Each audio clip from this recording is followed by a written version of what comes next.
বিরাট শিল্পী ছিলেন আমরা জানি, তেমনি বিরাট গদ্য সাহিত্যিকও ছিলেন। তার সৃষ্টির বিভিন্ন দিক নিয়ে প্রত্যেক বছর জন্মাষ্টমীতে কোনো একজন উপযুক্ত বক্তা এসে তার সম্বন্ধে বলে থাকেন। এবছর আমরা খুব খুশি যে শিল্পী হিরণ মিত্র আমাদের মধ্যে আছেন। আমরা তার কাছ থেকে অবনীন্দ্রনাথ সম্বন্ধে শুনব। শুরুতে আমাদের অবনীন্দ্রনাথের লেখা একটি গান দিয়ে শুরু করার ইচ্ছা ছিল, কিন্তু সুদীপ ঠাকুর এখন এসে পৌঁছাননি। সুতরাং আমি বনানী মল্লিককে এখানে ডাকছি। উনি অবনীন্দ্রনাথের লেখা থেকে একটি ছোট পাঠ করবেন, তারপরে আরেকটি পাঠ করে আমরা হিরণবাবুর বক্তৃতায় চলে যাব।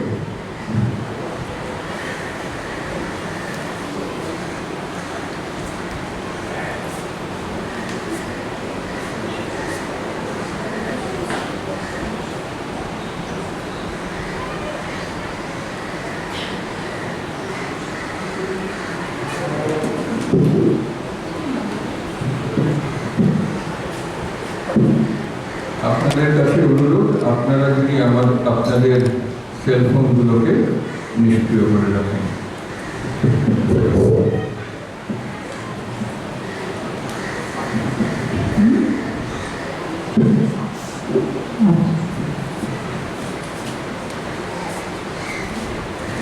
শুভ সন্ধ্যা। আমি অবনীন্দ্রনাথ ঠাকুরের ঘরোয়া থেকে কিছুটা অংশ পাঠ করে শোনাচ্ছি।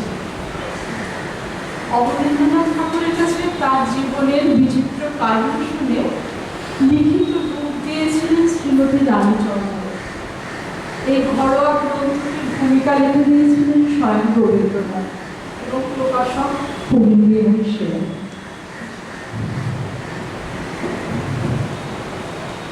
বেশ চলছিল আমাদের কাজ। মনে হচ্ছিল এবারে যেন একটা ইন্ডাস্ট্রিয়াল রিভাইভাল হবে দেশে। দেশের লোক দেশের জন্য ভাবতে শুরু করেছে। সবার মনেই একটা তাগিদ এসেছে, দেশকে নতুন একটা কিছু দিতে হবে।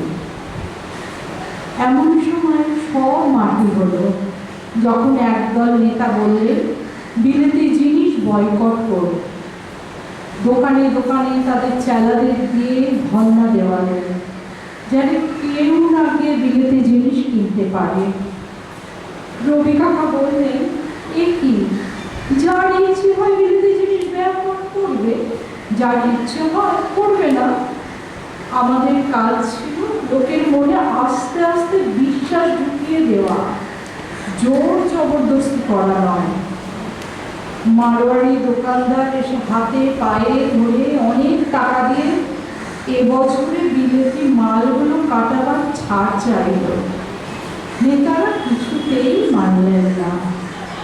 রবি কাকা বলেছিলেন এদের এক বছরের মতো ছেড়ে দিতে, মিছি মিছি দেশের লোকের লোকসান করিয়ে কি হবে। নেতারা সে সুপরামর্শ কর্ণপাত করলেন না। বিলেতি বর্জন শুরু হলো। বিলেতি কাপড় পোড়ান হতে লাগলো। পুলিশও ক্রমে নিজ মূর্তি ধরল। টাউন হলে পাবলিক মিটিংয়ে যেদিন সুরেন বাড়ুচে বয়কট ডিক্লেয়ার করলেন, রবি কাকা তখন থেকে স্পষ্ট বুঝিয়ে দিলেন তিনি আর এর মধ্যে নেই।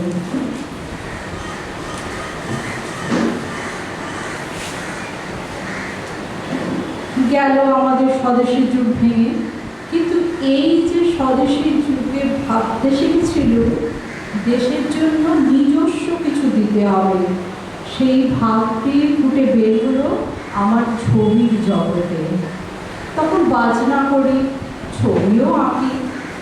গান বাজনাটা আমার ভিতরে ছিল না, সেটা গেল, ছবিটা রইল। ছবি দেশি মতে ভাবতে হবে, দেশি মতে দেখতে হবে। রবি বর্মাও তো দেশি মতে ছবি এঁকেছিলেন, কিন্তু বিদেশি ভাব কাটাতে পারেননি। সীতা দাঁড়িয়ে আছে বিনাশে ভঙ্গিতে। সেখানেই হলো আমার পালা। বিলিতি পোর্ট্রেট আঁকত, ছেড়ে ছুড়ে দিয়ে পটপটুয়া জোগাড় করলো। যে দেশে যা কিছু নিজের নিজের শিল্প আছে সব জোগাড় করলো। যত রকম পট আছে সব স্টাডি করলো। সেই খাতাটি এখনো আমার কাছে। তারপর বেশি মক্তে আঁকতে শুরু করলো। এক এক সময় এক একটা হাওয়া আসে, ধীরে ধীরে আপনি চালিয়ে নিয়ে যায়। দড়ি দড়া ছিঁড়ে ঝাঁপিয়ে পড়ল। নৌকো দিলুম খুলে স্রোতের মুখে। বিলিতি আর্ট দূর করে দিয়ে দেশি আর্ট ধরল। তারপর স্বদেশী যুগ, দেশের আবহাওয়া, এসব হচ্ছে সুবাতাস। সেই সুবাতাসে ধীরে ধীরে নৌকো এগিয়ে নিয়ে চলল। দেখি আমাদের দেশি দেবদেবীর ছবি নেই। নন্দলালের দিয়ে আমি তাই নানান দেবদেবীর ছবি আঁকিয়েছি। আর্ট স্টুডিও থেকে যা সব দেবদেবীর ছবি বের হতো তখন আমি বললাম নন্দলালকে আঁকো যমরাজ, অগ্নি দেবতা, আরও সব দেবতার ছবি। ঠাকুর এক একটা ক্যারেক্টার লোকের চোখের সামনে। ছবি আঁকবার আমার একটা মূল উদ্দেশ্য ছিল যে ছবি আঁকা এমন সহজ করে দিতে হবে যাতে সব ছেলেমেয়েরা নির্ভয়ে এঁকে যাবে। তখন আর্ট শেখা ছিল মহা ভয়ের ব্যাপার, সেটা আমার মনে লেগেছিল। তাই ভেবেছিল এই ভয় ঘোচাতে হবে। ছবি আঁকা এত সহজ করে দেবো কারণ এটা আমি নিজে অনুভব করেছি আমার ভাষার বেলায়। রবি কাকা আমাকে নির্ভর করে দিয়েছিলেন, তা আমিও ছবি আঁকার বেলায় নির্ভর করে দিল দিয়ে এখন আমার ভয় হয়েছে কি করলো।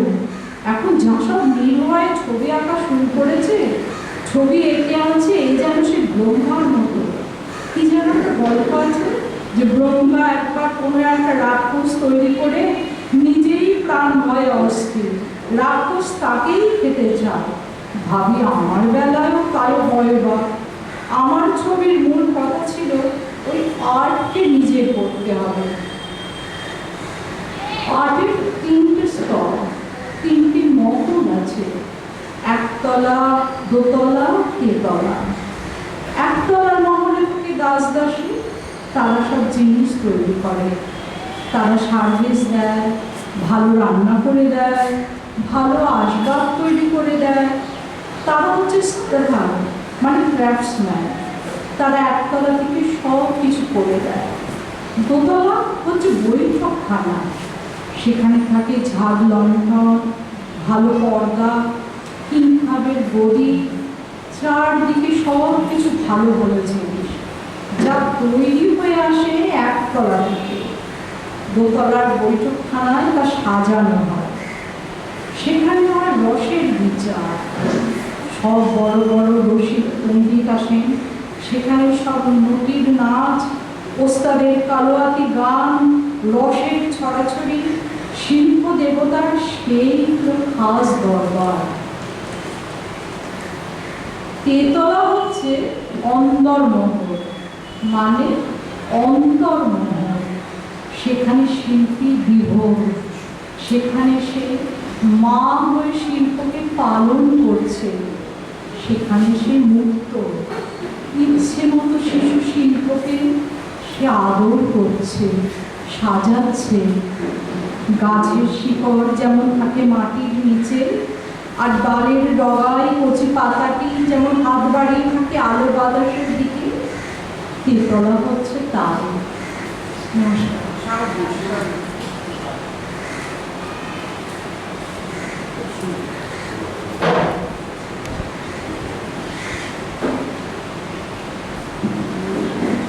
এবারে আমাদের অনুষ্ঠানের মূল অংশ শ্রী হিরণ মিত্রের বক্তৃতা। তার আগে আমি আমাদের সভাপতিকে অনুরোধ করছি যে আমাদের প্রকাশনার কয়েকটি বই হিরণবাবুর হাতে তুলে দিতে।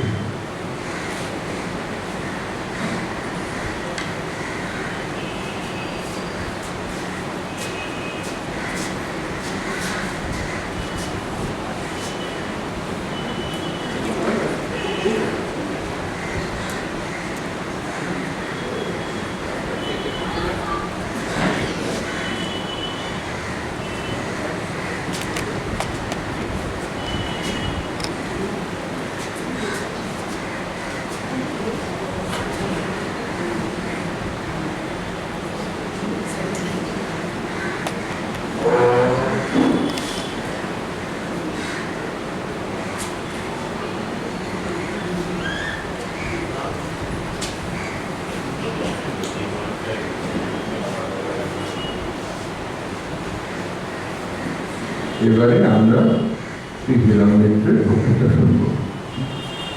অবন ঠাকুর এই সময়।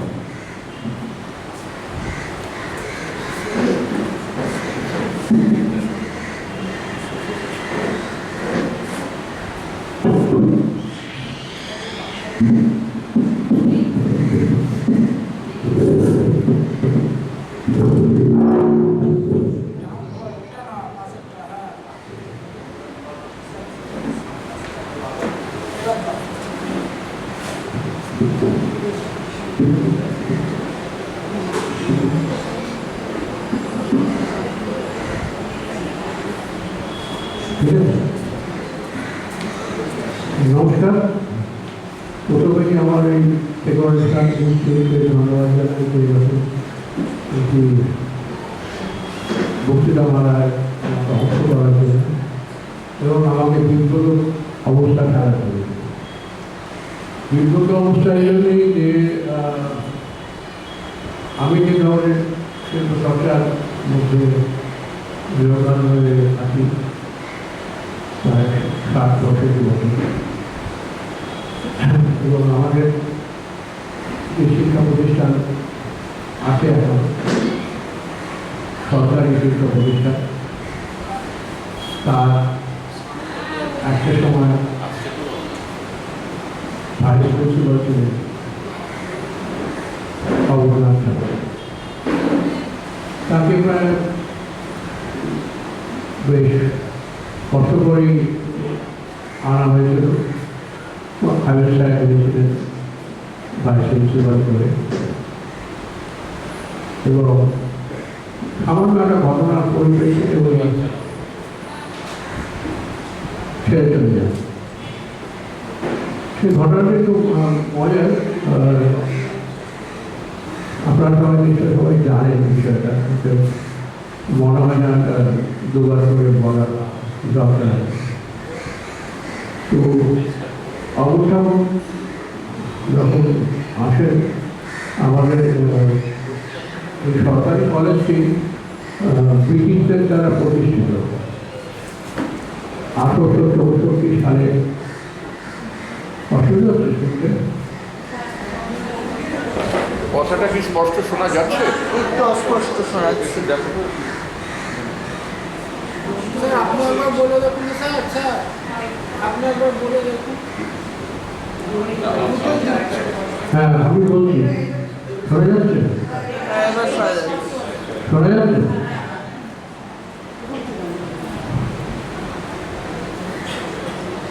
এই যে বিষয়টা নিয়ে বলছিলাম আমি, অবঠাব এবং এখনকার সময়, এটা আমার নির্বাচিত বিষয়।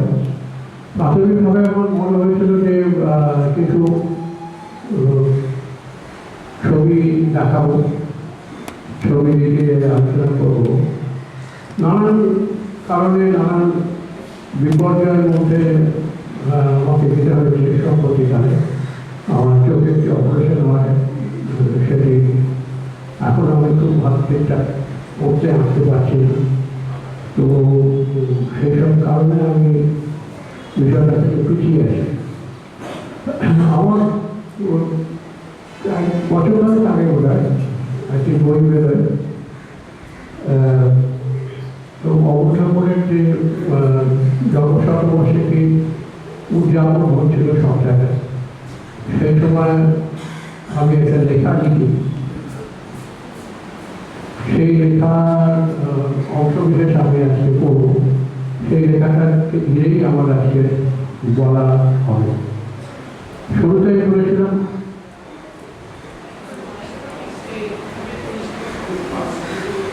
আরো না এরকম এখন ঠিক আছে। তো আমি শুরুতে যেটা বলেছিলাম একটা কথা, সেটা হচ্ছে যে আমার বিব্রত হওয়ার কথা।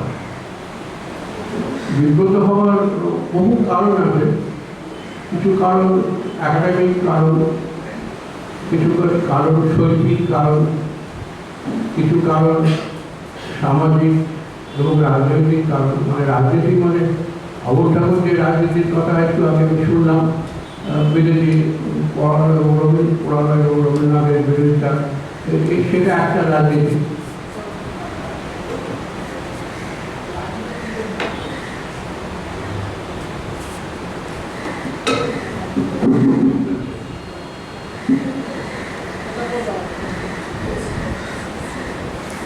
দেখুন, ঠিক আছে,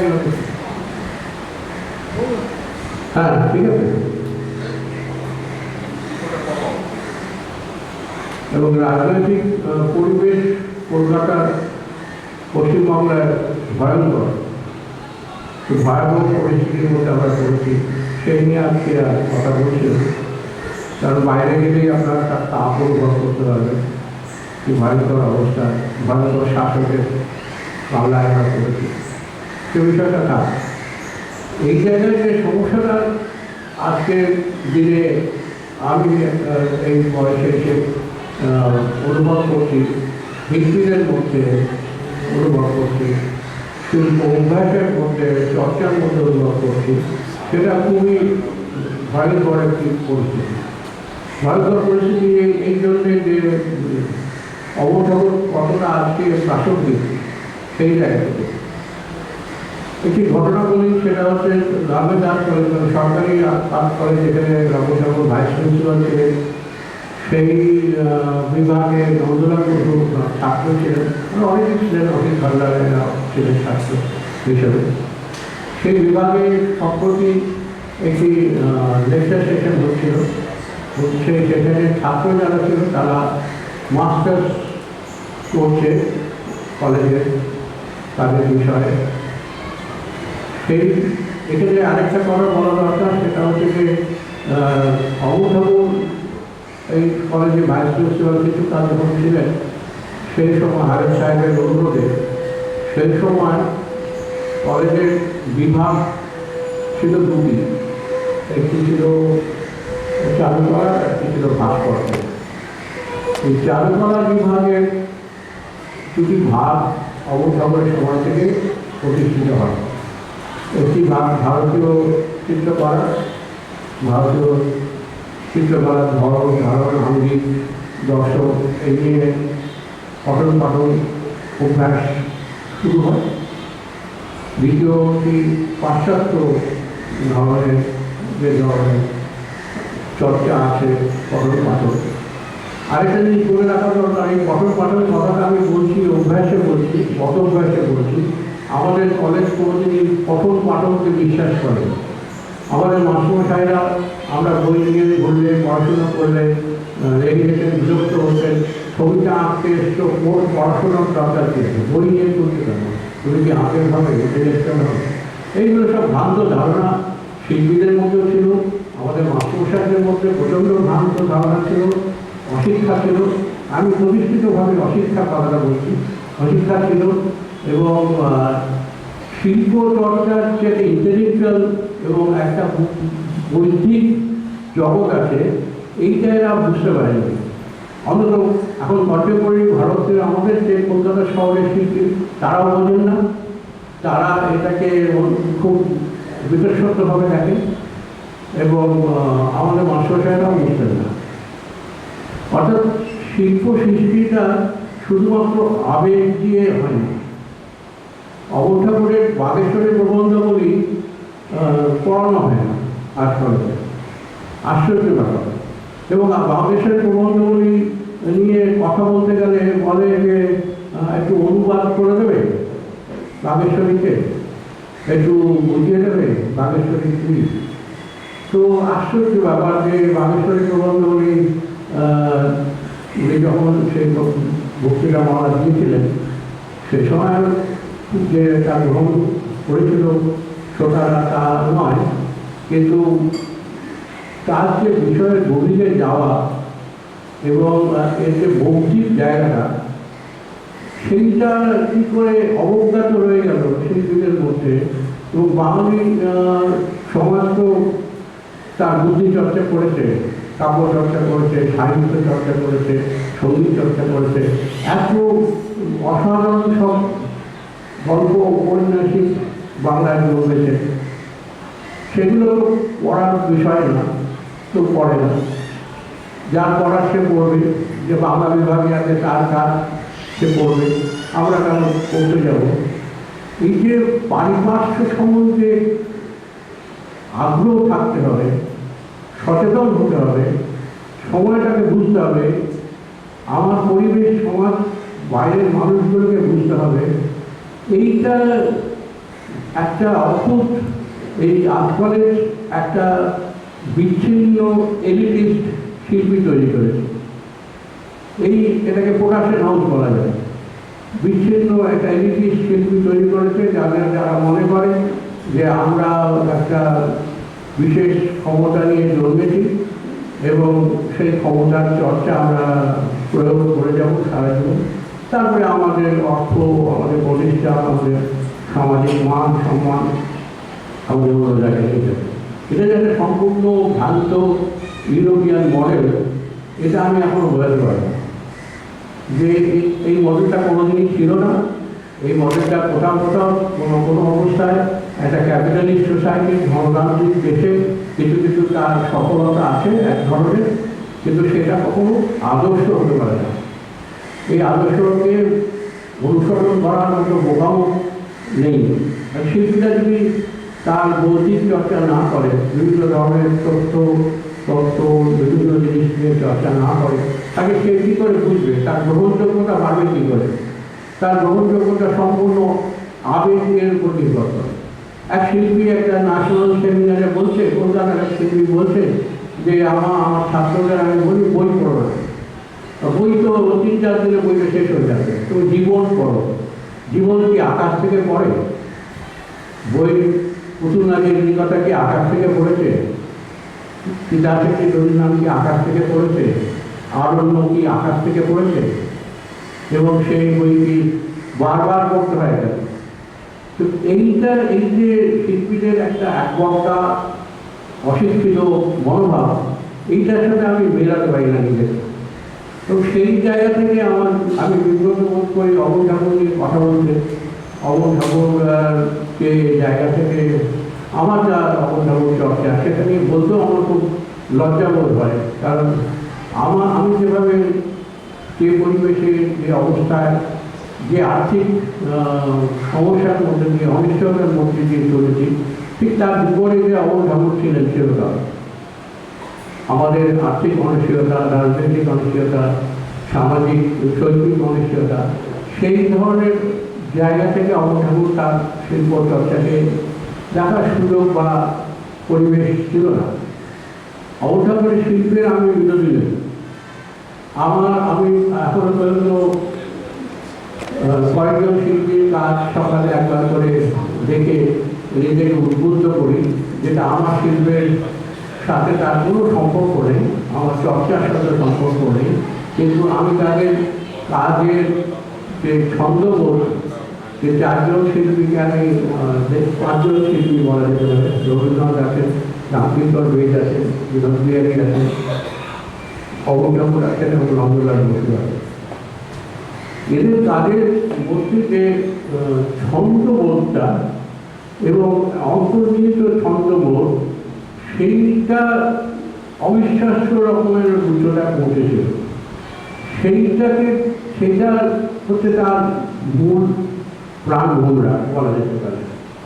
তার সাথে আমি বিমূর্ত শিল্প চর্চা করছি, আমি কীভাবে কোথায় প্রদর্শন করছি, তার কোনো প্রত্যক্ষ শারীরিক যোগ নেই। আমি সম্প্রতি এটি মাছের বাজারে 2বার আমার চিত্রকলা প্রদর্শন করেছি এবং আমি প্রচণ্ডভাবে সমালোচিত হয়েছি শিল্পীদের কাছে। কলা সমালোচকরাও কেউ আসেনি দেখতে। সম্প্রতি আমি গত সপ্তাহে পূর্বপল্লীতে আমাদের একটি বাসস্থান আছে, সেখানে একটি বড় বাগান আছে, সেই বাগানের গাছ থেকে আমি আমার ছবিতে জড়িয়ে দিয়েছিলাম। ছবি তো সবসময় আশা করেছে যে তার একটি স্বস্তিজাল দেওয়াল থাকে, সে দেওয়ালটির রং হবে খুব মার্জিত, শ্বেতশুভ্র হতে পারে, তার পক্ষটি শীততাপ নিয়ন্ত্রিত হবে, ছবিগুলো ভালোভাবে সুরক্ষিত থাকবে, এরকম চিরকাল ধারণা করা হচ্ছে। অর্থাৎ ছবির বাইরে যে ছবিটা আছে, ছবির শরীরকে যেভাবে সুরক্ষা দেওয়ার কথা ভাবা হচ্ছে, সেই জায়গাটাকে আমি সুরক্ষিত করে দিয়েছি। আমি মাছের বাজারে যে প্রদর্শনী করেছি সেটা সারাদিন রাত থাকতো মাছের বাজারেই ঘুরে থাকে।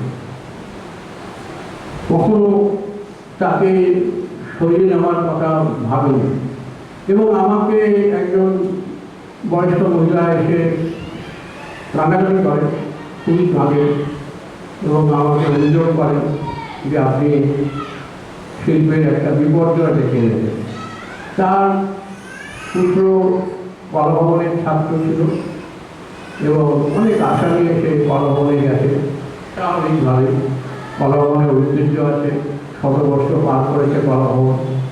রবীন্দ্রনাথ কলাভবনের তাকে অন্যভাবে গড়ে তুলতে চেয়েছিলেন, নন্দলালকে তার দায়িত্ব দিয়েছিলেন। সে ঐতিহ্য নিয়ে আমার বলার কিছু নেই, কলাভবনের আমি বিরোধীও নেই। সেই মহিলা আমাকে অভিযোগ করছেন যে আপনি আমার ছেলেকে, আমি পুত্রকে কলাভবনে নিয়ে গেলাম একটা শিল্পী করার জন্যে, আর আপনি সেই শিল্পকে এরকম মাছ বাজারে নিয়ে গেলেন। অতএব বোঝার চেষ্টা করতে হবে যে আমাদের মানসিক অবস্থানটা কি, মানসিক দৈন্যতাটা কতটুকু যেতে পারে, যে আমরা যে মানুষগুলোর উপরে আমাদের জীবন চলে, যে চাষি, মৎস্য ব্যবসায়ী, যে তাঁতি, তাঁত বনে, যে কুমোর, তা আমাদের সমস্ত পাত্রকে নির্মাণ করে, তাদেরকে আমরা তাদের ধারে চেপে আমরা আমাদের জীবন চালাই। তা আমাদের সমস্ত রকম সুযোগ সুবিধা নিয়ে, কিন্তু তাদেরকে আমরা কি চোখে দেখি। আমার ছোটবেলার আমার যে শিক্ষা, আমার পারিবারিক পরিস্থিতিতে, সেই শিক্ষা আমাদের বাড়িতে একটি পুজো মণ্ডপ আছে, এখনো আছে, 100 বছর প্রায় হল। সেই পুজো মণ্ডপে দুর্গা প্রতিমা নির্মিত হয়। যে পটু নির্মাণ করতেন, বাড়িতে এসেই আমাদের মূর্তি গড়তেন, চালচিত্র আঁকতেন, সেই আমার প্রথম গুরু, প্রথম শিক্ষা তার কাছ থেকেই পাই।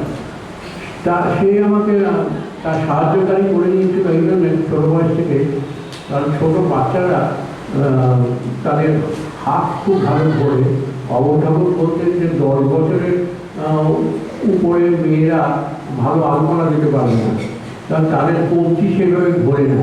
10 বছরের বয়স হয়ে গেল, তারপরে আস্তে আস্তে তার শারীরিক গঠন পাচ্ছে যায়।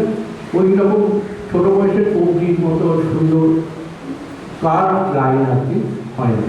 তো আমাকে নিয়ে আমার কত রামচন্দ্র দাস, তিনি রং মারাতেন। এই রঙগুলো হতো একটা মালা, নারকেল মালা, এইসবে তখন তার প্লাস্টিকের চুল আছে, আজ থেকে 70 বছর আগে, আরও বেশি। তো সেই মালার মধ্যে, নারকেল মালার মধ্যে রঙ তৈরি হতো, রঙ করা তুলতে হতো, আমাকে তুলতে হতো। তারপরে আসে সেই ফটো আমাকে তুলে ধরালেন, আমাকে যে চালচিত্র আঁকালেন, আস্তে আস্তে যা কিছু পরিবর্তন হয়। তো তারপরে আমি যখন এই পাশ্চাত্য শিল্প পরিবেশে গিয়ে পড়ি, ব্রিটিশ একাডেমি গেরাটবে আমাকে, আমি নিজে স্বইচ্ছায় যাই। আমার বাড়ির পরিবারের এ সম্বন্ধে কোনো ধারণা ছিল না যে জীবন ধারণ করার জন্য কি শিল্প দিয়ে জীবন ধারণ করা যায়। একজন কি ছবি এঁকে চেয়ে পড়ে বেঁচে বসে থাকে। আমাদের এখনো কষ্ট করে লোকে যে ঠিক আছে ছবি তো আগে পড়েনি, কি আসলে পড়েনি। আসলে এটাই যে করা যায়, বাঙালি এখনো বিশ্বাস করে না। বাঙালি শিল্প চেতনা বোধ ভীষণ নিম্ন স্তরে, নিম্ন পর্যায়ে আছে। এটা বাঙালিদের শুনতে খুব খারাপ লাগে, কিন্তু খুব কম বাঙালি ছবি দেখে। আর বাঙালিদের একটা খুব প্রিয় কথা হচ্ছে, আমি ওই ছবি টবি বুঝি না। জ্যোতিবাবু বলতেন আর্ট ফার্ট বুঝি না।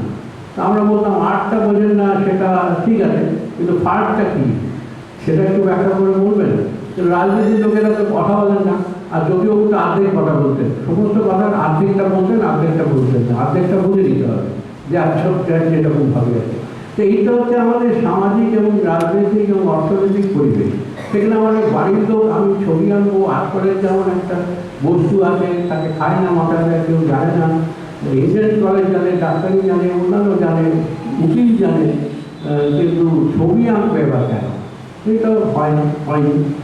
তো আমি একাই চলে এসেছি, প্রায় 15 বছর বয়সে, 14-15 বছর বয়সে আমি থেকে কলকাতায় একাই আছি, এবং যা কিছু আমার দুষ্কর্ম সবই আমি একাই আমাকে সামলাতে হয়েছে, বাড়ির সহায়তা ছাড়া সম্পূর্ণ। বাড়ির লোক খবরও রাখতো না, যে কারণ খবর না রাখার একটা বড় কারণ ছিল যে আমাদের ভাই বোন ছিল 14 জন। আমি মারা যাওয়া জন্মানোর আগে 6 জন মারা যায়। তো কথা হয় আমার একটু জনপ্রিয়তা বাড়ে এই জন্য যে আমি এসে এই ডেথ রেটটা, এই মৃত্যু সময়টাকে আটকে দিই। তো আর আমি আটকে দেওয়ার জন্য তারপর থেকে কেউ চট করে মারা যাবে, 80-90-তে সবাই মারা গেছে, প্রায় 90 ক্রস করেছে। আমারই এখন প্রায় 80 কাছে বয়স। তো আমরা দীর্ঘ জীবন পেয়েছি। তো আমার দাদা দিদিরা পাননি, খুব অল্প বয়সে, ছোট বয়সে মারা গেছে তারা।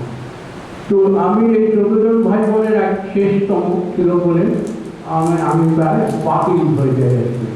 সে একজন ভাড়া ধরে 10টা ছেলের মধ্যে একটা ছেলে চলে গেলে তার কি আর ক্ষয় বৃদ্ধি হয়। তো তারপরে আমি কলকাতায় চলে আসি এবং কলকাতায় এসে এই নানান রকম ঝামেলায় পড়ি। তো আসলে যে এগুলো আরেকটা ঘটনা বলার দরকার, সেটা হচ্ছে 50-এর দশকে আমি স্কুলে যখন ছিলাম, তখন আমাকে এই শান্তিনিকেতনের এই যে শিল্পীদের কথা বললাম, রবীন্দ্রনাথ, অমরনাথ, নন্দলাল, রামকৃষ্ণ এবং বিবেকানন্দ, এদের খুব প্রত্যক্ষ প্রভাব ছিল আমার উপরে ছোট বয়সে। এবং আমি বিপুলটার দিকে যাই রামকৃষ্ণের একটা কাজ দেখে, সে কাজটি হচ্ছে রবীন্দ্রনাথের একটি মুখ রামকৃষ্ণ বানিয়েছিলেন, অদ্ভুত বিমূর্তভাবে বানিয়েছিলেন। তো অসাধারণ সেই কাজ, সেই রবীন্দ্রনাথকে উন্নত হয়ে কল্পনা করেছিলেন। আপনার নিশ্চয়ই দেখেছেন সেসব কাজ। তো এইগুলো দেখে আমি বুঝতে পারি যে শিল্পের জগৎটা অনেক বড়। আর বিনোদ বিহারী বলতেন, বিনোদ বিহারী লেখা আমি সবই পড়েছি, সেটাতে একটা ছিল কথা খুব, সেটা আমাকে খুবই প্রভাবিত করেছে। শিল্পের কোনো সীমানা নেই, ভূগোল নেই, দেশ, কাল, সময়, সীমানা ছাড়িয়ে সে কল্পনা করতে পারে। বিভিন্ন ধরনের মিশ্রণ তার মধ্যে ঘটে, বিভিন্ন প্রভাব ঘটে, যেটা রবীন্দ্রনাথের কাজ দেখে আমরা, রবীন্দ্রনাথ বারবার এতে বোঝানোর চেষ্টা করেছিলেন, ব্যর্থ হয়েছিলেন সম্পূর্ণভাবে। রবীন্দ্রনাথকে আপনাদের জানা উচিত যে কলকাতার শিল্পীরা রবীন্দ্রনাথকে শিল্পী বলে মনে করেন না। হয়তো সামাজিক কারণে বা জনপ্রিয়তা হারানোর ভয়ে তারা বলেন যে রবীন্দ্রনাথ একটু বড় শিল্পী, কিন্তু আড়ালে আবডালে ঘরোয়া পরিবেশে কেউ রবীন্দ্রনাথকে শিল্পী বলে মনে করে না। তাদের যুক্তি আছে। যুক্তিটা হচ্ছে মূলত, যেহেতু আমাদের এখানকার যে শিল্প চর্চার যে মূল কাঠামো, যেটি একটি ভ্রান্ত কাঠামো বলে আমি মনে করি, সেটা হচ্ছে ব্রিটিশ একাডেমিক কাঠামো। ব্রিটিশ একাডেমিদের মধ্যে আমার একটা নিজস্ব তত্ত্ব আছে, সেটি হচ্ছে যে সারা পৃথিবীর যত ধনিক দেশ যারা উপনিবেশ তৈরি করেছেন, সে ফরাসিরা করেছেন, পর্তুগিজরা করেছেন, ব্রিটিশরা তো করেছেন, তাদের দুটি ধারা ছিল, প্রত্যক্ষভাবে তারা একটা চর্চা করবে। সেই চর্চাটা আমরা করি। সেই চর্চাটা হচ্ছে কলোনির উপনিবেশের মানুষজনের জন্য একটা আইন, একটা ধারা, একটা সংস্কৃতি, আর নিজস্ব দেশের জন্য একটা ধারা, একটা আইন, একটা সংস্কৃতি। ব্রিটিশ একাডেমিতে যে ধরনের শিল্প চর্চা করা হবে, শিল্পীদের যেভাবে শিল্প কী, শিল্প কেন, বা শিল্পের অন্যান্য বিষয় বা আঙ্গিকগত শিক্ষা দেওয়া হবে, সেটা কখনোই তার স্লেভ বা যে উপনিবেশের অধিবাসী তাদের দেওয়া হবে। অর্থাৎ ব্রিটিশ একাডেমির প্রিন্সিপাল অনুযায়ী আমাদের আজকালের যে ক্যারিকুলাম, সেই ক্যারিকুলামের একটা বিধিনিষেধ ছিল। সেই চর্চাটা আমাদের এখানে কখনো করা হয়নি। এই বিভাগকে কোনোদিন আমরা বুঝতেও চাইনি, দেখতেও চাইনি এবং জানতেও চাইনি। আমরা যখন আন্তর্জাতিক হয়েছি, তথাকথিতভাবে যখন বৃত্তি পেয়েছে শিল্পীরা, বিদেশে গেছে, তো তারা অসহায় হয়ে গেছে। তারা নানান কাউকে অনুসরণ করেছে, কোনো শিল্পীকে অনুসরণ করেছে। সেই শিল্পীর সূত্র কি, সে সম্বন্ধে তারা কখনো খেয়ালও করেনি, আলোচনা করেনি। তার ফলে তাদের যে নিজস্ব ভিত্তিভূমি ছিল, সে ভিত্তিভূমিকে তারা গুরুত্ব দেয়নি, বুঝতে পারেনি যে এই তফাৎটা আছে এবং এই তফাৎটা অনুযায়ী যে শিক্ষায় অসমাপ্ত শিক্ষা। আমি বলি যে আমরা আমাদের যা শিক্ষা দেওয়া হয়েছিল সেটা হচ্ছে উচ্ছিষ্টের শিক্ষা। উচ্ছিষ্ট মানে যা বাড়তি ফেলে দেওয়া হয়। আমরা একটা খাদ্য গ্রহণের সময় খাদ্যের রসটাকে দমন করি আর উচ্ছিষ্টটাকে ফেলে দিই। আমরা হচ্ছে উচ্ছিষ্ট শিক্ষা পেয়েছি আমাদের শিল্পের ক্ষেত্রে। শিল্পীরা, এখানকার শিল্পীরা সেটাকে কোনোদিন বুঝতেই পারেনি। তারা যে উচ্ছিষ্ট থেকে জন্মেছে, উচ্ছিষ্ট চর্চা করছে, সেটাকে তারা বুঝতে পারে, বোঝাতে পারেনি এবং বলতে গেলে নানান তর্ক বিতর্ক হয়েছে। এই প্রসঙ্গটা আসছে অমল ঠাকুরের প্রসঙ্গের ক্ষেত্রে। অমল ঠাকুর নিয়ে যখন আমি আর বেশি কথা বাড়াবো, অন্যদিকে বিষয়টা চলে যাচ্ছে এবং বিষয়টা অনেক জটিল, আপনাদের হয়তো বুঝতে অসুবিধা হতে পারে, সেই জন্য আমি এটা দীর্ঘায়িত করছি না। অমল ঠাকুরকে নিয়ে যখন সম্প্রতিকালের মধ্যে আমাকে বিভিন্ন জায়গায় লিখতে বলা হয়, বলতে বলা হয়, তখন আমার যা অমল ঠাকুর তো একটা বিষয় হচ্ছে অসাধারণ লেখনী এবং অসাধারণ দিকের কথা, বা অন্যদের মধ্যে রানীচন্দ্রের মধ্যে দিয়ে, বৌদ্ধদের মধ্যে দিয়ে অনেক খোলামেলা কথা বলেছে এবং তার মধ্যে সেটাকে যদি খুব বারবার পড়া যায়, তার মধ্যে অনেক ইঙ্গিত আছে, অনেক ধরনের সূত্র লুকিয়ে আছে, যেগুলো অমল ঠাকুরের ছবির যে ধারা বা ছবিকে যেভাবে ব্যাখ্যা করা হয় এখনো সেই মিনিয়েচার থেকে বিভিন্ন হয়, সেটা একটা দিক। অমল ঠাকুর যাত্রা লিখেছেন, অমল ঠাকুর মুখোশ এঁকেছেন, অমল ঠাকুর একটা সময় ছবি আঁকা বন্ধ করে দিয়েছেন, দিয়ে লেখালেখির মধ্যে শিখছেন। সেই জায়গাতে এই যে একটুখানি সকালাদের বিষয় নয়, একটা শিল্পীর গভীর অনুধাবন, মনোনিবেশ এবং যাত্রার বিষয়। এবং এই ধরনের মানুষজন, অমল ঠাকুরের মধ্যে মানুষজন যাদের বিভিন্ন ধরনের, তিনি শৈশবকে পালন করেছেন সারা জীবন, এই জায়গাটা আমাকে খুব ভীষণভাবে আকর্ষিত করেছে, নাড়া দিয়েছে এবং এটা নিয়ে আমি লেখালেখি যতটুকু ভাবনার চিন্তা করেছি। তো আমি যে জায়গা থেকে মূলত আমার শিল্পের যে চর্চা, সেটা হচ্ছে বিমূর্ত চর্চা। শিল্পের বিষয় একটু সহজ করে বললে বলা যায় যে শিল্প অভিব্যক্তির দুটি বিশেষ দিক আছে। সেই দিকটা হচ্ছে, একটা হচ্ছে যে বাহ্যিক শারীরিক, আর একটা হচ্ছে মনস্তাত্ত্বিক, মনোজগৎ বলতে হবে। মনটা ছবিটা আঁকে থেকে মন দিয়ে ছবিকে তার আবেগকে নির্ধারণ করা হয়, তার দৃশ্যরূপকে নির্ধারণ করা হয়, এটা ঠিক একটা দিক। কিন্তু সম্পূর্ণ মনোজগতের ছবি এটা চর্চা খুব বেশি হয় না আমাদের। যেমন বলা হয় যে আমাদের ভারতীয়রা সেইভাবে বিমূর্ত চর্চা করেনি। পাশ্চাত্যরা যেভাবে বিমূর্ত চর্চা করেছে আমরা সেভাবে বিমূর্ত চর্চা করিনি, বা আমাদের এখানে বিমূর্ত চর্চার কোনো ঐতিহ্য নেই, ইতিহাস নেই। এই আলোচনা আমি আজকে ঢুকবো না। এই আলোচনা যদি করতে হয়, জানতে হয় বা করতে হয় কোনো দিন আপনারা যদি বলেন, আমি সেটা নিয়ে এই বিষয়ে ওই অমর ঠাকুরের বাইরে গিয়ে আমি সেটা নিয়ে কথা বলতে রাজি আছি, আসতে রাজি আছি। কিন্তু ভারতীয়রা বিমূর্ত চর্চা করেছেন কি করেনি সেটা অন্য বিষয়, আজকের বিষয়। কিন্তু আমার কাছে সমস্যাটা হলো, আমি যেখান থেকে প্রথমেই বিমূর্তের কথা বলেছি, সেটা হচ্ছে যে আমি অমর ঠাকুরের যে ঘরানা, অমর ঠাকুরের যে গৌরব ব্যক্তি, অমর ঠাকুরের শিল্পচর্চা এবং অভ্যাস, তার সাথে আমার যুক্ততা কোথাও, আমার কি কোনো যুক্ততা আছে? আমি কি অমর ঠাকুরকে এই জায়গা থেকে, এই মনোজগৎ থেকে আবিষ্কার করতে পারি? এইটা ছিল আমার খোঁজ। সেই খোঁজ থেকে আমি চর্চা শুরু করি। আবার অন্যভাবে, মানে আমার একটা পড়ার বিচিত্র অভ্যাস আছে, সেটা আপনারা মানতে পারেন, নাও মানতে পারেন।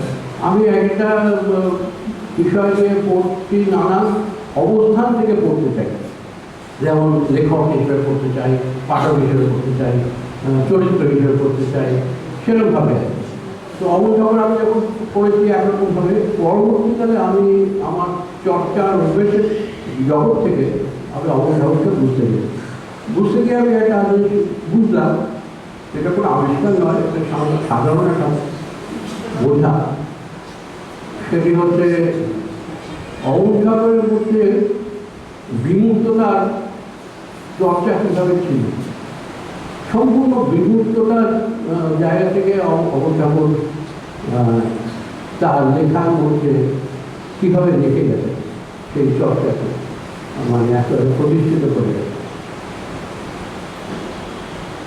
অমর ঠাকুরের একটি দাসী ছিল, তার নাম পদ্মদাসী।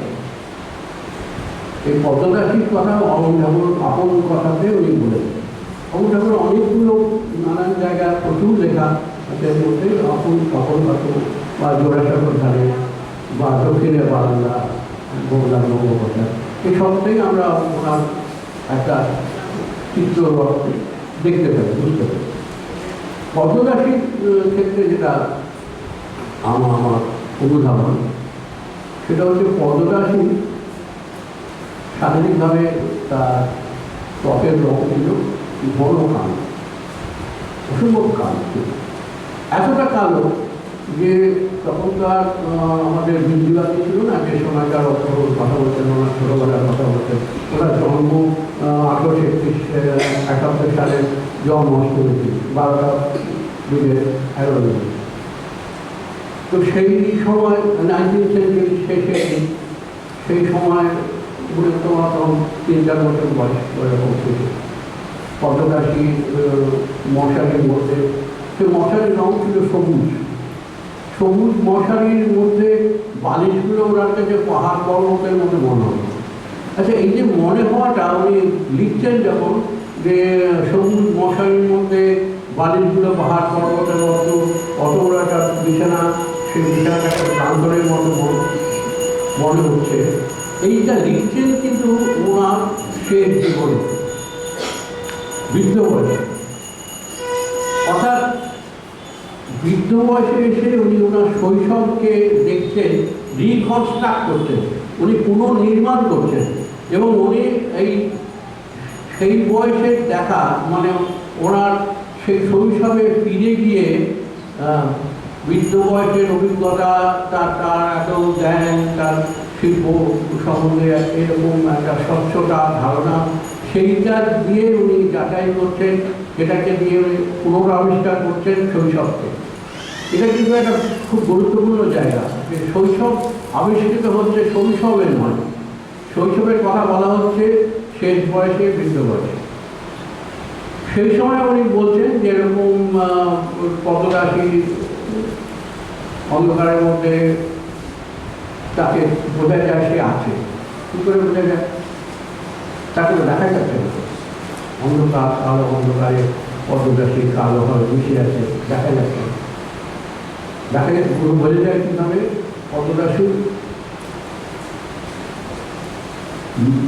চাল ভাজা থাকে, শক্ত কর্ম করেছিল। পদ্মরাশি পাখা দিয়ে হাওয়া করছে, পরপর হাওয়া করছে। পদ্মরাশি নিঃশ্বাস পেল, নিঃশ্বাসের আওয়াজ পাচ্ছে। অর্থাৎ শব্দ যে দৃশ্য নির্মাণ করতে পারে, এটা আমার নিজের একটা তথ্য, যে শব্দই প্রথম ব্রহ্মাণ্ডে আসে, শব্দের পরে দৃশ্য এসেছে। আর মানুষের দৃশ্য কল্পনা করেছে, শব্দ থেকে দৃশ্যের জন্ম হয়। সেইটা আমরা অমন ঠাকুরের কথায় বুঝতে পারছি, যে উনি বলছেন যে আমি অনুভব করতে পারছি পদ্মরাশি আছে, এবং ছটফট করছে অমন ঠাকুর কোনো কারণে। পদ্মরাশি এসে তার আগে জেনুকে করে একটু গরম দুধ খাইয়ে দিচ্ছেন। গরম দুধটা খুব গরম ছিল, তাকে ফুল দিয়ে হাওয়া দিয়ে ঠান্ডা করেছে, ঠান্ডা করে বেরিয়ে দিয়েছে, যেরকমভাবে বাচ্চাদের মিলানো হয়। সব কিছু লিখছেন ওই বুঝতে পারছি যে পদ্মরাশিকে উনি দেখতে পাচ্ছেন, পদ্মরাশি আসছে, এসে ওনাকে দুধ খাওয়াচ্ছে। তারপরে পদ্মরাশি ছটফট করাতে পদ্মরাশি উঠে গেছে, নাকের নামে মেরে মুখে তুলে দিতেন, অবনটাকে মুখে তুলে দিলে অবনটাকে কিছু করছে ঘুরিয়ে বলে। এবার অবনটা করে পদ্মরাশির জন্য একটা ভয়ঙ্কর একটি বর্ণনা আছে, আপনারা নিশ্চয়ই পড়েছেন সকল কথা। আমি অন্য কনটেক্সটে বলছি, সেটা হচ্ছে পদ্মরাশির সঙ্গে অন্য একটা রাশির ঝগড়া বিবাদ, পদ্মরাশিকে প্রতি ধরে মারে এবং দেওয়ালে ঢুকে দেয়, এবং সেটা পদ্মরাশির মাথা ফেলে যায়, ফেলে দিয়ে রক্তপাত করতে থাকে।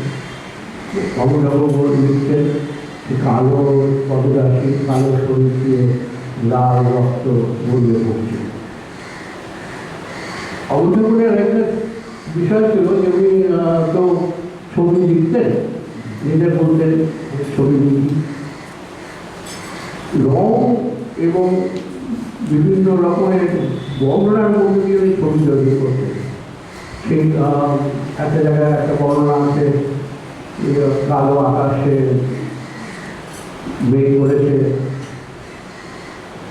চারপথ ভূমিতে একটি লঙ্কা গাছ, তার লাল লঙ্কা তুলছে তার কাছ থেকে।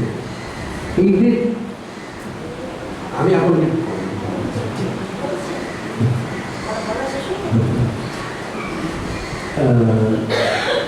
তো এই যে বর্ণনার মধ্যে দিয়ে উনি কিন্তু ছবি দিচ্ছেন, এইটা আশ্চর্য একটা ক্ষমতা ছিল ওনার, এবং সত্যি আমাদের ছবি দেখাতে পারতেন।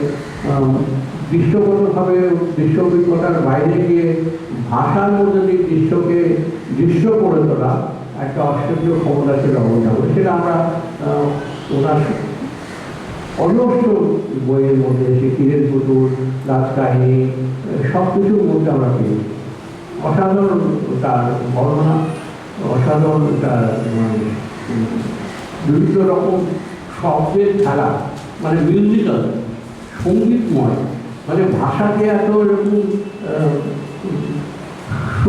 মানে শ্রুতিকে নাড়া যায়, আমাদের কানে এসে এরকম বাজে ভাষা, এটা অবনঠাকুর পড়লেই বোঝা যায় যে গান শোনার মতো।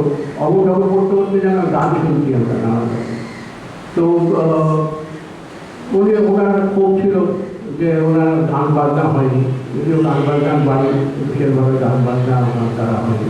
তো সেই জন্য উনি ছবি দিকে গেছেন, ছবি মাঝে মাঝে ছবি আঁকা বন্ধ করে দিয়েছেন, আবার ছবি আঁকা, সেরকম মজার কাহিনী সবাই। এবার অবনঠাকুরের যে জায়গাটা বলতে চাইছি, যে বিমুক্ততা ভাবছেন, শব্দের মধ্যে দিয়ে দৃশ্যকে ভাবছেন, দৃশ্যকে রচনা করছেন। আর আরেকটা জিনিস অবনঠাকুর তার শৈশবকে গিয়ে বলতে গিয়ে বহুবার বলেছেন তার দুষ্টুমির কথা। এরকম একজন মানুষ যে এত ছোট বয়সে এত চঞ্চল হতে পারে, এত চঞ্চল প্রকৃতির হতে পারে, এত ধরনের বিপর্যয় ডেকে আনতে পারে, সবাই জানতো যে ও নামই ছিল একটা চারটে। তো যেমন একটা চৌবাচ্চায় লাল মাছ গড়ে উঠেছে।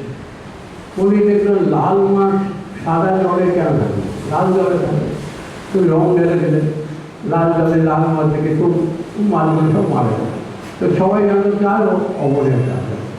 তো তাকে পিসিমা একটা নাড়ুগোপাল দিয়েছে মাটির পুকুর, খুব তার লোক ওই দিকে, তাকে বলেছে ভাঙিস নিয়ে যাবে। সে নিয়ে এসে দাদাদের দেখাচ্ছে, দাদারা বললো ওটা ভাঙলেও মধ্যে অনেক মজার জিনিস পাবে। খবর যেমন দাদাকে বিশ্বাস করেছে, তো মিথ্যা কথা বলবে না, টেবিলের উপরে ওটাকে তুলে ভাঙলেও কিছুই পাওয়া যায়। এইগুলো ছিল, সেটা থেকে অমরঠাকুর বলছেন আমার একটা স্বভাব ছিল সব কিছুর ভিতরে ভেঙে দেখা, ভেঙে ভেঙে দেখবে। তো এই যে ভেঙে দেখা, ভিতর থেকে দেখা, ভিতরকে আবিষ্কার করা, একটা তার শারীরিক দিক নিশ্চয়ই আছে, যন্ত্রপাতি ভেঙে ভিতর দিকে দেখা, ভিতর দিকে ঠিক করে সেটাকে তার কারুকার্য বা সব পরম কৌশলকে আবিষ্কার করা, সেটা একটা দিক ছিল। আরেকটা দিক ছিল সেটা হচ্ছে যে তার আসলে আত্মাটাকে আবিষ্কার করা। অবনীন্দ্রনাথের ছবির কাজের মধ্যে দেখতে গেলেও সেই জায়গাটা আমরা দেখতে পাই যে এই আত্ম আবিষ্কারের দিকটা, এই দিকটাকে আমি আমার নিজের কাজের বিষয় করে তুলেছি এবং বিষয় করে আমি তাকে সেইভাবে অনুসরণ করি। আমি তার বাইরের বাহ্যিক তার কী প্রভাব, মোগল প্রভাব কি, তার ছবির কনস্ট্রাকশন, তার ছবির যে জ্যামিতি, ছবির যে বিভাজন, সেইটা নিয়ে আমি মাথায় বানাইছি। তার কারণ সেটা আমার নিজের চর্চার মধ্যেই সেইটা রয়েছে। আমি যেমনভাবে রবঠাকুর যাত্রাকে উনি একটা সম্পদ করেছেন, যাত্রাকে দিয়ে আমাদের মধ্যে আছেন যেটা রবীন্দ্রভারতীর কলাবিভাগের ডিন ছিলেন পার্থপ্রতিম দেব। এই পার্থপ্রতিম তো শান্তিনিকেতনে পঠন পাঠন হয়, তারপরে উনি বড় হয়ে চলে যান। পার্থপ্রতিম আমার খুবই ঘনিষ্ঠ বন্ধু। পার্থপ্রতিমের কাছে আমি অবনীন্দ্রনাথের যাত্রার গান অনেক শুনেছি, অসাধারণ সেই গান সমস্ত, সে অনেক এখনো গাইতে পারে ভালো, এবং অবনীন্দ্রনাথের গানইও গায়, ওইটাই গায়, অন্য কিছু গায় না, তো ওকে বললেই সেটা গায়। তো সেইটা দেখেছি, এই যে হিউমার, এই যে হাস্যরসের মানে অসাধারণ তার সম্পদ অবনীন্দ্রনাথের, সেইটার একটা দিক। আর একটা দিক হচ্ছে যে মঞ্চের, আমি তো মঞ্চ নিয়ে দীর্ঘ প্রায় 50-60 বছর ধরে আমি মঞ্চের কাজ করছি। 1964 সালে আমার প্রথম কাজ হয় আর্ট কলেজে, তারপর নানান জায়গায় নানান সময় কাজ করেছি। তো সেই মঞ্চের সঙ্গে শিল্পের যে ঘনিষ্ঠ যোগাযোগ, সেটা আমাকে খুব প্রভাবিত করেছে। অমরঠাকুরের মধ্যেও সেটা ছিল। ডাকঘরের যে মঞ্চ পরিকল্পনা অমরঠাকুরের করা ছিল, সেগুলো আমরা দেখতে পাই, ছবি দেখতে পাই ডাকঘরের মঞ্চ পরিকল্পনা। তো অমরঠাকুরের ছিল সেটা নন্দলাল উনি শিখিয়েছেন, নন্দলালের মতো ছিল এই মঞ্চ পরিকল্পনা। ত্রিমাত্রিক এর প্রতি ওদের একটা অদ্ভুত আকর্ষণ ছিল। তারপরে অমরঠাকুরের কুটুম কাজ, কুটুম বলতেন মানে আত্মীয়ের মতো বলতেন তাদের, এই কুটুম কাঠাম তৈরি করা এবং তাকে যেটা পরে নন্দলাল শেষ জীবনে যখন প্রায় সেরকমভাবে কাজ করতে পারেন না, উনি ঠিক এইরকম একটা অদ্ভুত কাজ করতেন। সেরা কাগজকে নিয়ে উনি বিভিন্ন রকম কাগজকে ছিঁড়ে তার থেকে আকার, আকৃতি, রূপ আবিষ্কার করতেন। যে আবিষ্কৃত রূপের মধ্যে কিছু কিছু সংযোজন করতেন, রং গুলি দিয়ে কিছু কিছু কাজ করে দিতেন, ছোট ছোট কাজ করতেন, যাতে সেটা একটা চেহারা নেয়। যেমন এই কুটুম কার্যের ক্ষেত্রে অবঠাকুর করেছেন বিভিন্ন রকম কাঠকুটো মধ্যে জোগাড় করে সেইগুলোতে নানা রকম রূপ। যেরকম একটা ঘটনা আছে, অবঠাকুর একটি ইঁদুর বানিয়েছেন, কাঠের ইঁদুর মতো মনে হচ্ছে উনি বানিয়েছেন।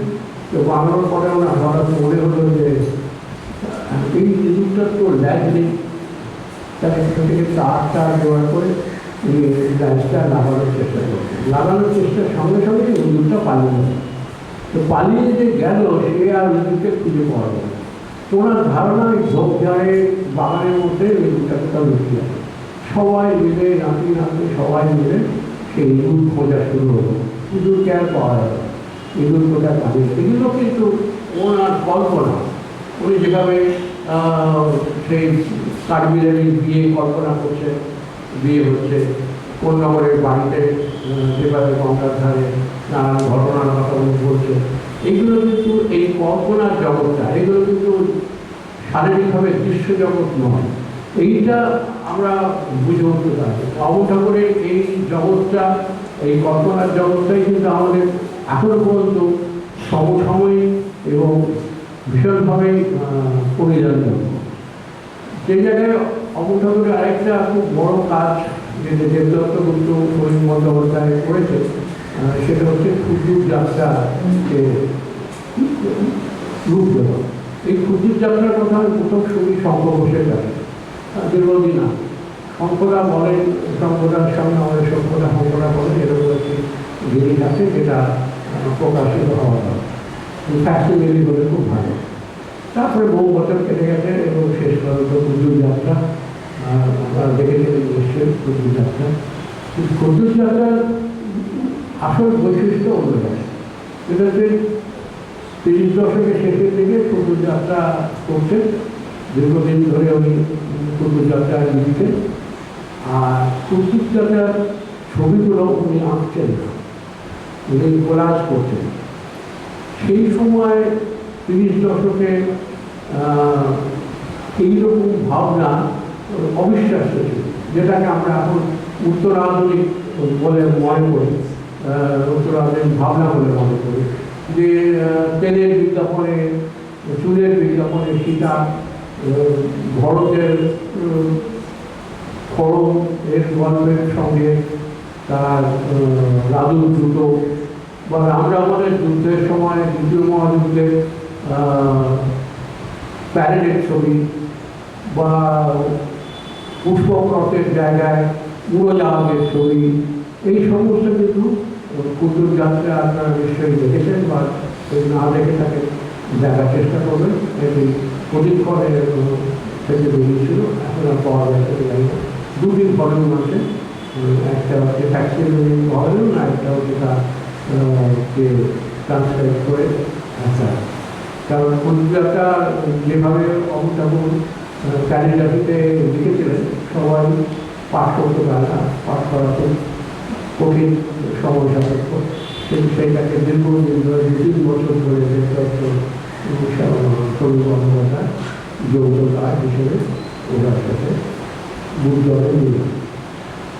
তো এই যে অবু ঠাকুরের এই যে জগৎটি, যেখানে অবু ঠাকুর এইরকম কাজ করছে, নন্দলাল বসু এসে অবু ঠাকুরকে অভিযোগ করছে যে আপনি তাকে এত এই যে কাজ করছেন, সমস্ত রাজ করে খবর কাগজে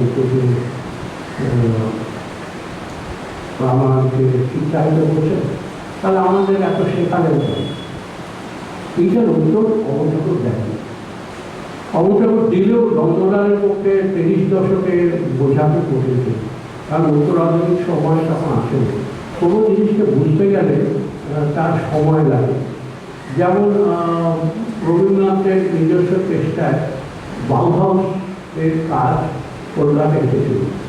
বাউহাউস একটি বিশেষ ধরনের আন্দোলন, যেটা হিটলার এসে বন্ধ করে দেয়। বাউহাউস ইনস্টিটিউট বন্ধ করে দেয়। ওয়াল্টার গ্রোপিয়াস, সেখানে পলটি, আনেবেস্কি, এরা এই বাউহাউসের নেতা ছিলেন।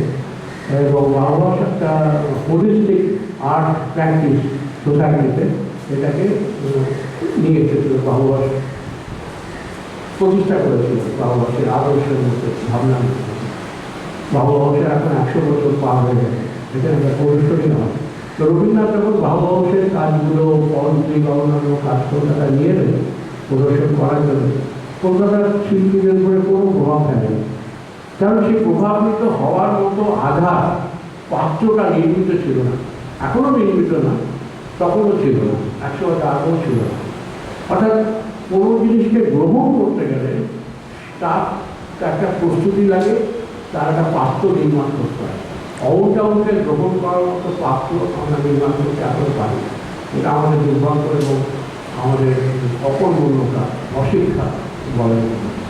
অমর ঠাকুর সময় হয়ে গেছে, অমর ঠাকুরের নিয়ে একটি ছোট্ট জায়গা করবো, ওই শেষ হবে। আমি এবার শেষ করে দেবো, তাই তো? না, আরো সময় আছে।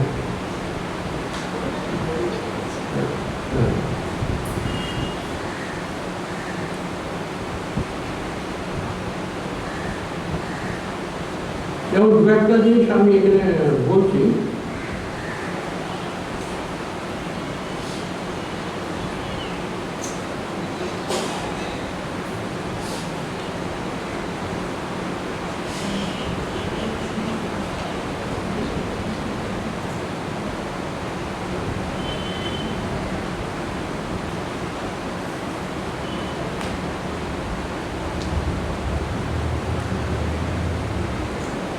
মুকুলদের অবদানকে নিয়ে কিছু স্মৃতি মনে আছে। সেই স্মৃতি খুব দুঃখজনক।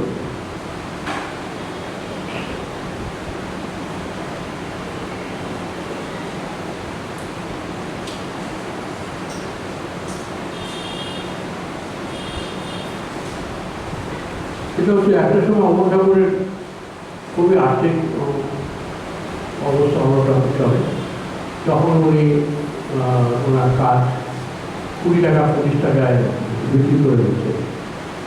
মুকুলদেব বলছেন যে তখন ওনার মাইনে 1000 টাকা হলেও হাতে 500-600 টাকা। ওনার সমস্যা ছিল যেসব কাজ কিনে নেওয়া, কিনে নিতে পারে না। তখন মুকুলদেব একটা ওনার স্মৃতিকতার শেষ জায়গাটা বলছেন, সেটা খুব অসাধারণ, সেটা থেকে আমি শেষ করব। অমর ঠাকুরের মৃত্যু সব দিক দিয়ে আমার এত ফাঁকা মনে হয়েছিল, বলে বোঝাতে পারব না। মৃত্যুর খবরকেই আমি সবচেয়ে তার শেষ সন্ধ্যার পাশে ছুটে গিয়েছিলাম শান্তিনিকেতনে। আমি অবাক হয়ে দেখলাম, গল্প বলে মনে হবে, কিন্তু আমি পাশে দাঁড়ানো বিনাকেও দেখেছি। মৃত্যুর বেশ কিছুক্ষণ পরে, পিতায় সহায়তার পরে, ও ডান হাতটা আশীর্বাদের ভঙ্গিতে একবার উঠে আবার নেমে যায়। কিন্তু তার স্মৃতি কথা বলছে, এই যে আশীর্বাদের মতো করে হাতটা উঠল, ডান হাতটা, কিন্তু আমরা কি সেই আশীর্বাদ গ্রহণ করার যোগ্যতা অর্জন করতে পারলাম এত বছর পরে? আমার মনে হয় পারিনি। ধন্যবাদ, নমস্কার।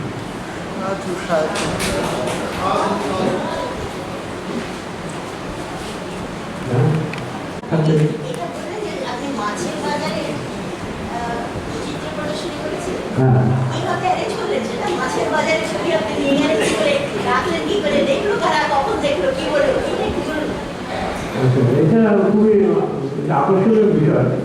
এখন এটা নিয়ে সবাই খুব উৎসাহ দেখাচ্ছে।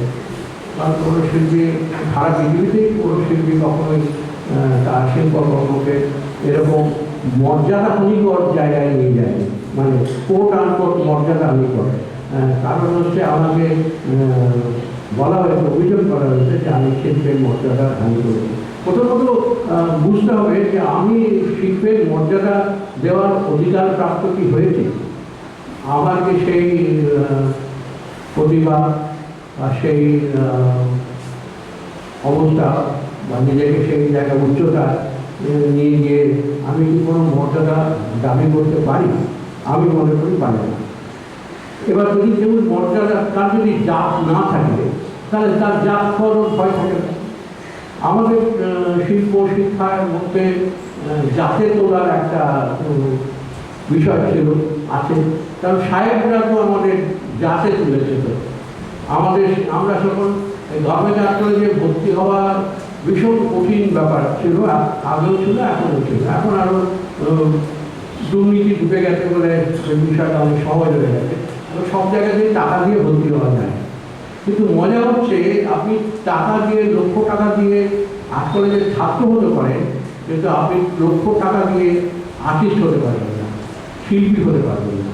আপনি পাঠ্যচারী থেকে ঘুষ দিয়ে আপনার একটা ছবিকে 10 কোটি টাকায় বিক্রি করতে পারেন, হয়তো একজনকে পারেন, সবাইকে পারবেন না, সবাইকে বোকা বানানো যাবে না।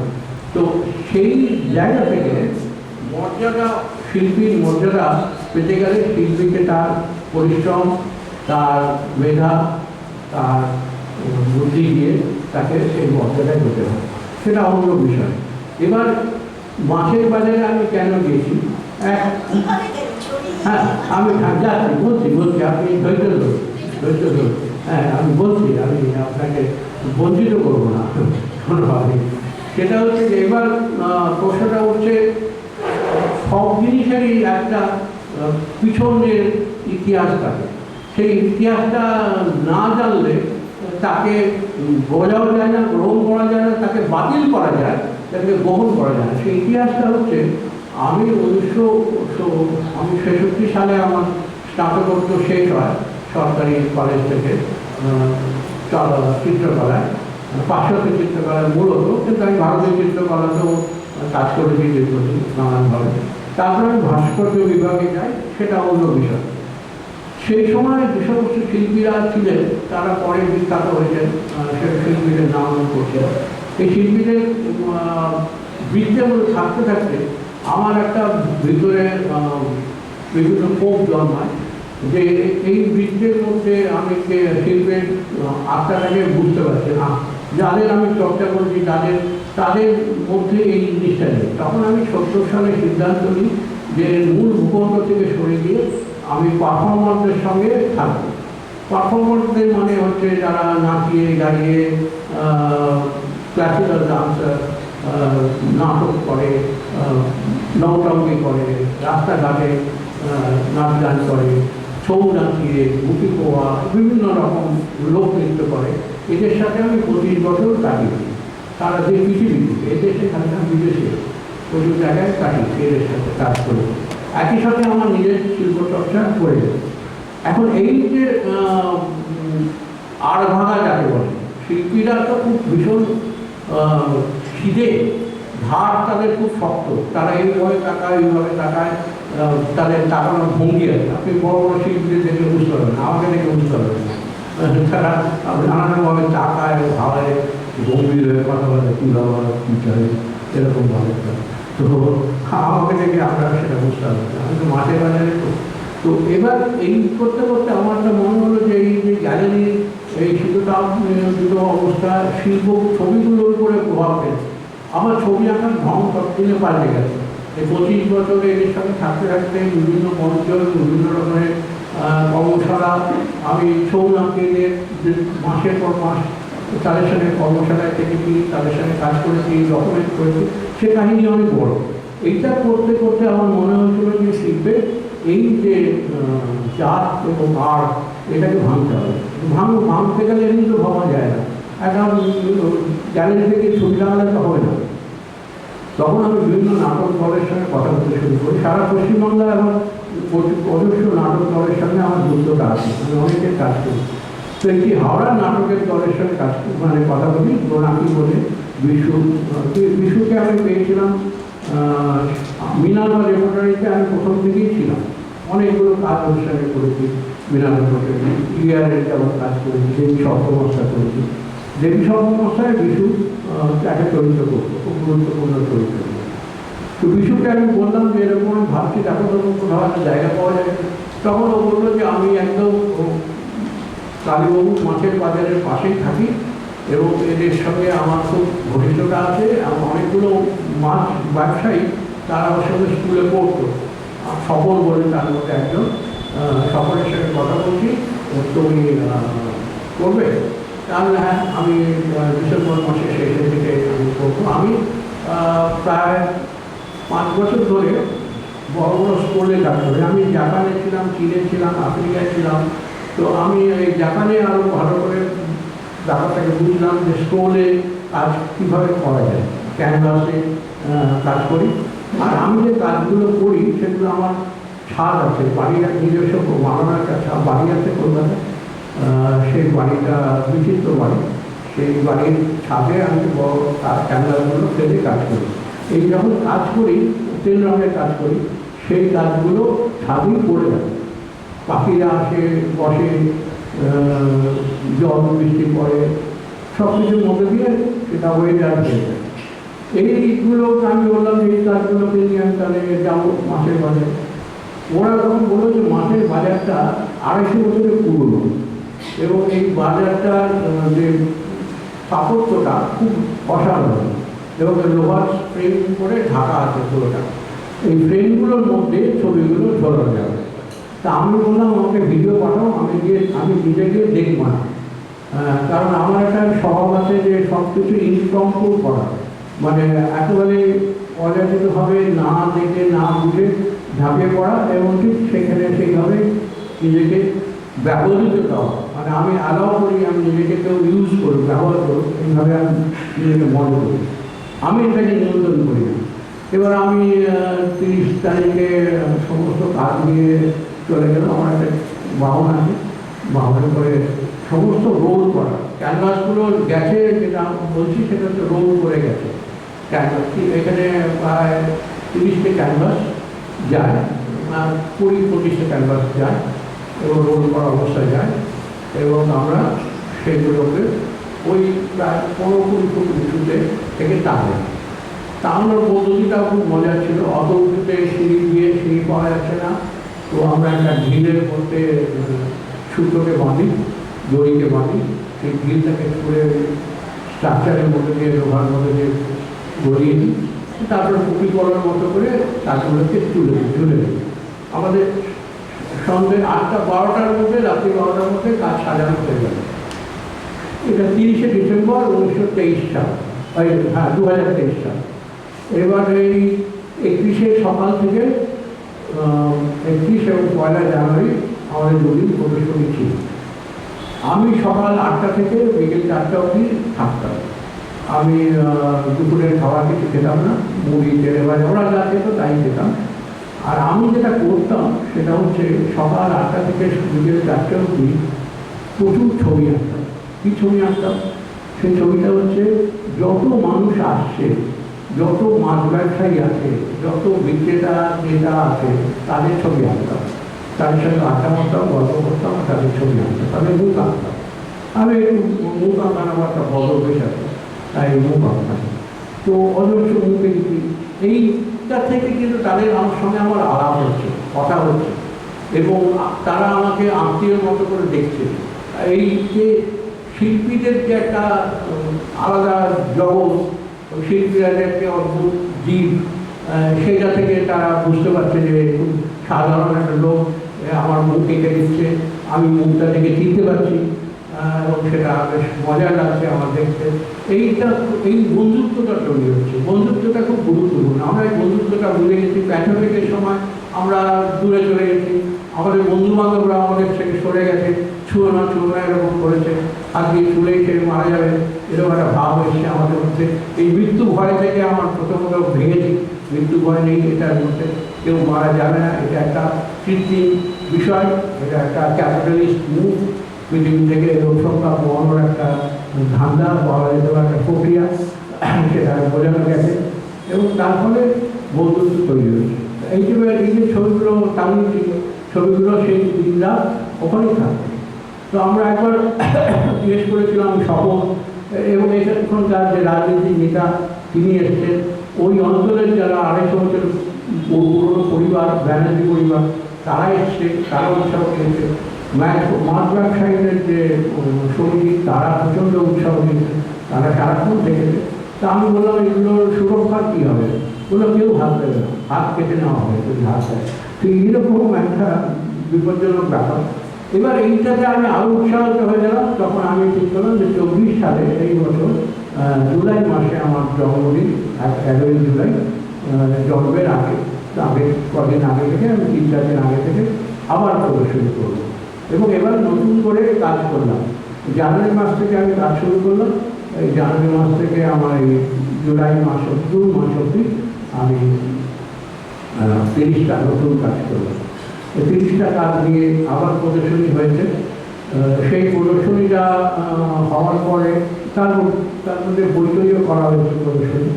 এবার এই প্রদর্শনীটার বিশেষ আকর্ষণ ছিল নাটক হয়েছে, অনেকগুলো নাটক হতো, সন্ধ্যেবেলা গান হতো, কবিতা পাঠ হতো ওই সব প্রদর্শনীর সাথে সাথে।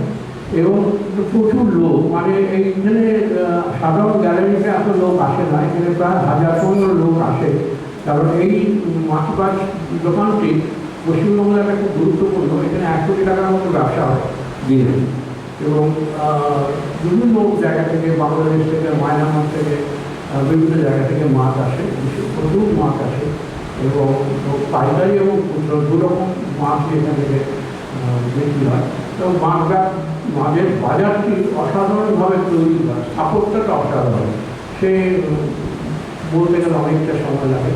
তো এইটা হয়েছে। এবং তারপরে যেটা হলো যে আমরা এই প্রদর্শনীটাকে নিয়ে ঘুরতে লাগলাম। এখন সারা পশ্চিমবাংলায় এই প্রদর্শনীটা ঘুরবে, বিভিন্ন জায়গায় বিভিন্ন নাট্যদল, বিভিন্ন ক্লাব, বিভিন্ন সংগঠন আমাকে, যেমন শান্তিপুরে হবে একটা নভেম্বর ডিসেম্বর মাসে, সোদপুরে হবে, উত্তর কলকাতায় একটা জায়গায় এখন কথা বলতে চলছে, দক্ষিণ কলকাতায় একটা জায়গায় করেছি।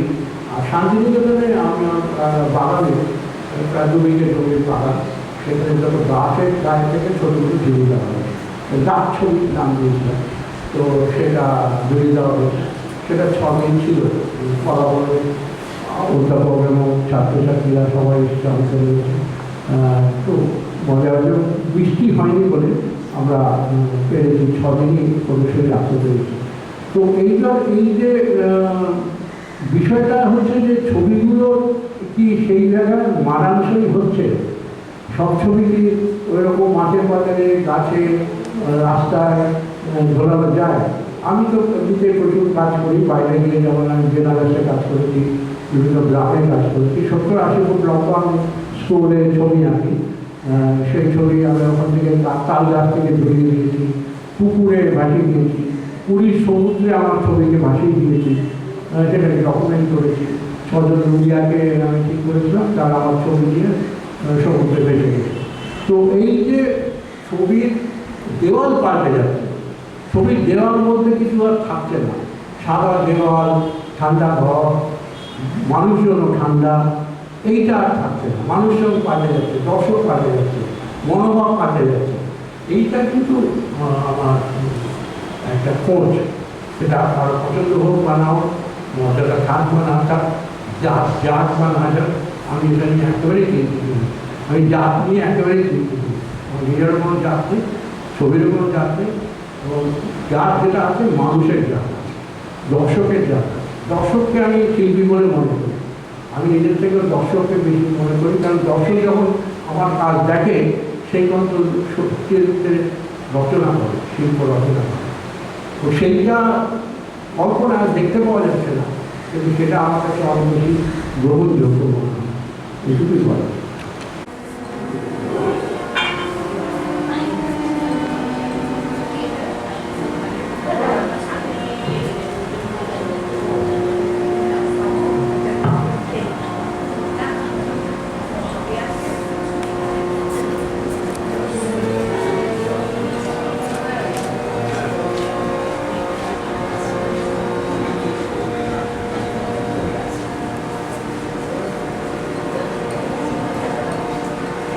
আমি এখন রবীন্দ্রনাথ রচিত সঙ্গীত পরিবেশন করছি।